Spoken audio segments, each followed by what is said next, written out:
Cela m'est arrivé à l'été 2015. Le bus et le métro étaient toujours remplis de monde. Et c'était un peu inconfortable pour moi, car c'était la seule chose qui me permettait d'aller à mon école. Donc, j'ai décidé de prendre un taxi. En plus, pour des raisons personnelles, j'ai ressenti que le taxi était une option plus sûre pour moi. Jusqu'à cette année-là. Je me suis réveillé à 6 heures du matin, comme d'habitude, après avoir récupéré mon sac à lunch. J'ai dit au revoir à ma mère et à ma sœur, et j'ai couru vers le taxi. Dès que je suis entré, j'ai immédiatement senti que quelque chose était un peu à l'écart. Le chauffeur de taxi était un homme d'âge moyen, peut-être dans la cinquantaine, et avait des marques sur toute la peau du visage. Et je pouvais voir que sa bouche était pleine d'égratignures. Il sentait comme s'il n'avait pas pris de douche depuis longtemps, bien que tout son comportement m'ait donné la chair de poule. J'ai essayé de l'ignorer. Il a alors commencé à conduire sa voiture si vite que j'ai eu l'impression que quelqu'un le poursuivait.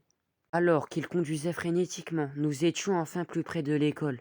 Mais il n'a pas ralenti, et j'étais terrifié. Finalement, j'ai réalisé que cet homme n'était pas du tout apte à être un conducteur.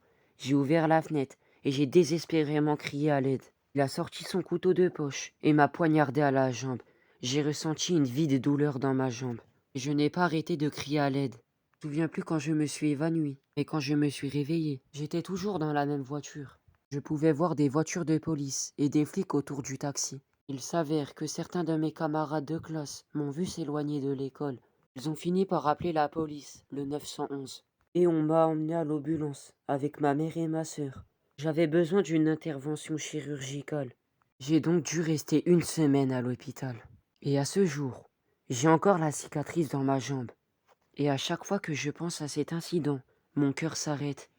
Je me demande ce qui me serait arrivé si mes camarades de classe ne m'avaient pas vu dans le taxi ce jour-là.